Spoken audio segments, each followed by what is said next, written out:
Good morning, children.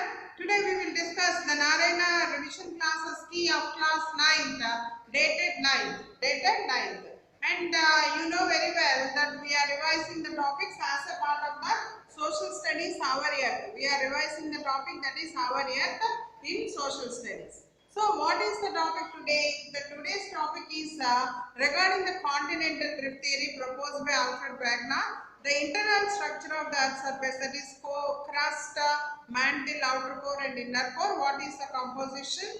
And along with that, what are the different processes due to which the Earth is remaining even today very active? These are the different topics on that the assignment has been given to you. So first one is what is the composition of the crust, mantle and core? What is the percentage of the composition? Crust, do you know children, it is occupying only 1%.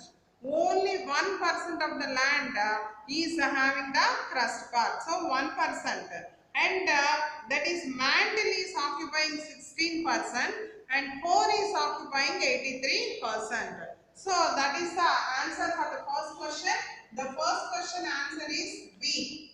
The first question answer is B. That is 1%.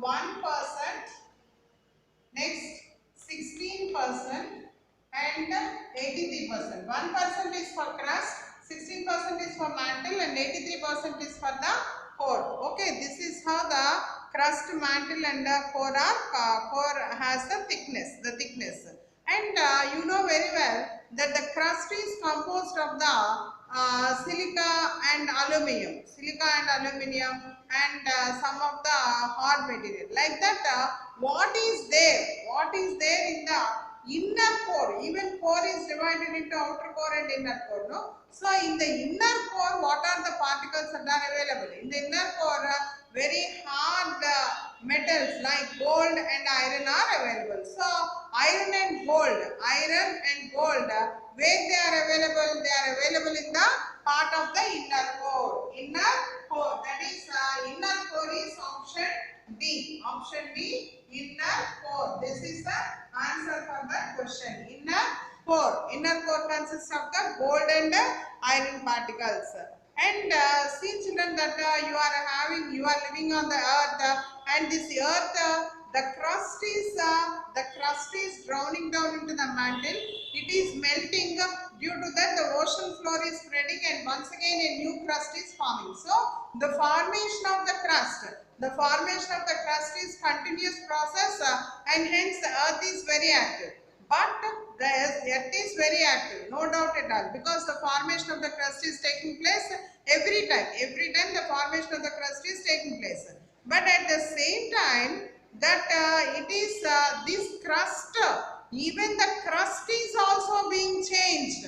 The crust is also being changed continuously. By what? The crust is also changed by the earthquakes. When an earthquake occurs, all of a sudden that particular earth may subduct and that may cause a failure. So earthquakes, volcanoes, subduction of the land, upliftment of the mountains, all these are the factors that cause a change in the crust. So all of these are the factors that are causing the change in the crust. Crust is changed by volcanoes, earthquakes and subduction of the land. And so by observing all these things,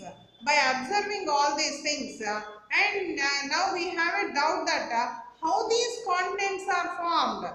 We are living on the crust, very fine, okay, but how the continents and oceans are formed?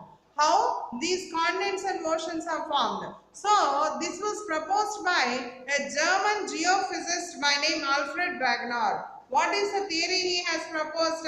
He proposed the continental drift theory. What is that he proposed?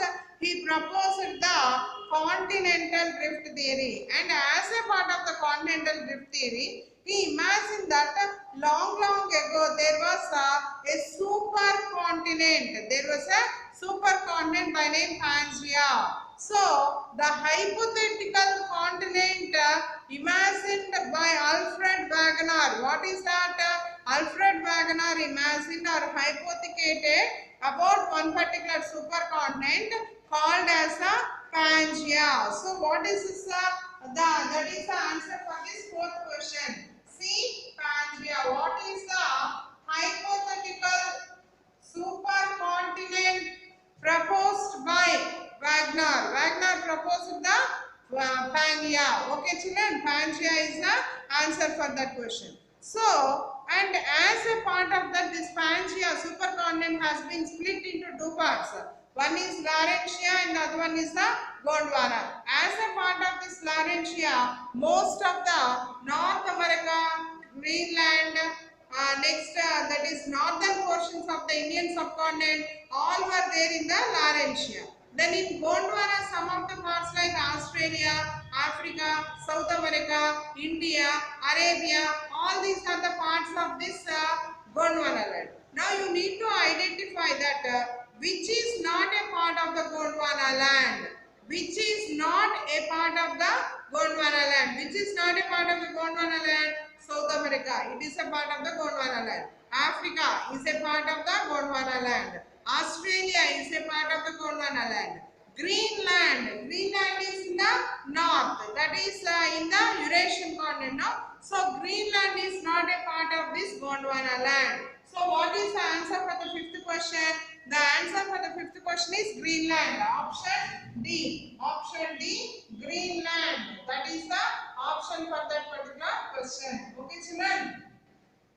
And now these Laurentia and Gondwana, they are separated by a shallow sea. A shallow inland sea. Shallow inland sea. That is like this Laurentia and Gondwana are there. These two are separated by a sea. What is that sea? What is the name of that sea? That is the question. What is the name of that sea? The name of that sea was Tethys. What is the name of that? Tethys. Tethys was the name of that, and option B. Option B. Tethys is the answer. Tethys is the answer for that question. Now children, you are given one question, that is essay answer. You have to describe about the continental drift theory. You have to describe about the continental drift theory. So, continental drift theory, who proposed that one? First point should be that only, that is Wagner. Alfred Wagner proposed this, that is the first point. And the second point, what did he imagine, what did he propose? He proposed that there is a supercontinent that is called as Pangaea when 220 million years ago, 220 million years ago, there was a supercontinent. There was a supercontinent called as the Pangaea. Okay, this is the second point. Pangaea was there. This Pangaea was continuously moving. This was continuously moving, and as a part of the movement, it got split into Laurentia and Gondwana. It got split into Laurentia and Gondwana. And what are the parts of this Laurentia? Laurentia consisted of the North America. Laurentia consisted of the North America, Greenland, and the other part, that is Eurasia. Northern portions of the Eurasia. Northern parts of the Eurasia.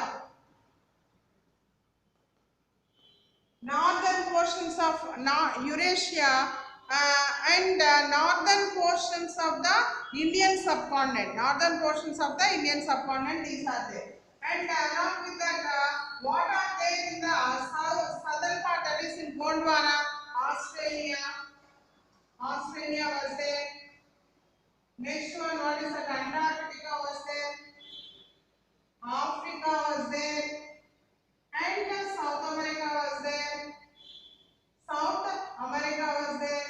And India was there. India is a part of the Gondwana land only. India was there. Arabia was there. Malaysia was there. Malaysia, like this, several parts are there that are there in the part of this southern part, that is in Gondwana land. In Gondwana land, these are the different parts. and these are continuously moving. These areas are continuously moving, and due to the collision, because they have collided, due to the collision, the present day continents and oceans have come into existence. The present day oceans and continents have come into existence due to this collision. This is the proposed theory of this Alfred Wegener, that is called as the continental drift theory. Okay, children. So Wegener proposed it. He assumed that 220 million years ago there was a supercontinent that is called as Pangaea. This Pangaea was continuously moving and got split into Laurentia and Gondwana. Laurentia consisted of the North America, Greenland, Eurasia and northern portions of the Indian subcontinent. South part, that is Gondwana, consists of the South America, Africa, Antarctica, Australia, Malaysia, India, Arabia, etc. These were moving continuously and collided with each other, forming the present day continents and the oceans. Right, children? Until now we have learned about all these things. Tomorrow we will learn the other part. Until then, children, until we meet tomorrow, good day and have a nice studies. Thank you.